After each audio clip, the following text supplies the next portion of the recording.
বেপরোয়া গতির ফলেই বৃদ্ধের প্রাণ গেল। ঘটনাটি ঘটেছে খাতড়া থানার দুবরাজপুর গ্রামের ৭০ বৎসরের বাসিন্দা শম্ভু বারিকের।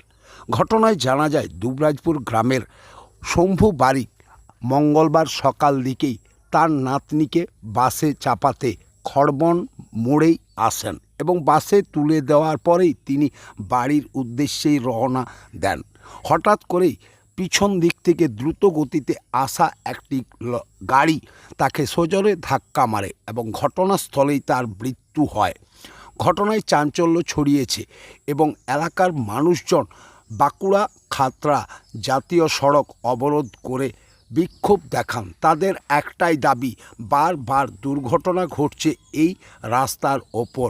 বহুবার প্রশাসনকে জানানো সত্ত্বেও কোনো সুফল হয়নি। তাই তাদের দাবি, এই রাস্তার ওপর স্পিড ব্রেকার চাই, না হলে তাদের অবরোধ উঠবে না।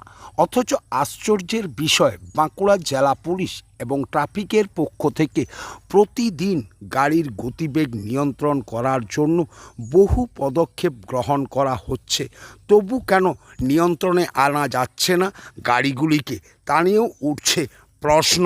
তবে কি আরও কঠোর হতে হবে পুলিশ প্রশাসনকে? আমাদের দাবি একটাই, দুটো বাম্পার চাই। ঠিক আছে, এই রাস্তা দিয়ে প্রত্যেক দিন কমসে কম 700-800 মতন স্কুল শিক্ষার্থী যায়। ঠিক আছে, আর এখানে দেখা যায় সেবিক সেভাবে কাজ করে নাই। ঠিক আছে, সব বসে থাকে এখানে সেখানে। আমাদের যে দাবি ছিল, আগে আমরা দুবার বসেছিলাম। ঠিক আছে, প্রায় দিনেই অ্যাক্সিডেন্ট হয়, যে কারণে আমরা চাইছি যে আগে ওইখানে বাম্পার দুটো বসানো হোক। ঠিক আছে, মেন সড়কের উপর দুটো বাম্পার আমরা চাইছি, সেই সাথে অবিলম্বে যাতে গাড়িটিকে ধরা হয়, এই দাবি আমরা রাখছি। অ্যাক্সিডেন্টটা হয়েছে একবারই সকালের গড়ায় 5টা 29 নাগাদ। বেপরোয়া সেটা আমি তখন থাকিনি। ঠিক আছে, সকালের ব্যাপার তখন থাকিনি। এই জায়গাটা অবরোধ এখন যতক্ষণ না আমাদের দাবি পূরণ হচ্ছে, দাবি পূরণ না হওয়া পর্যন্ত আমাদের অবরোধ চলবে।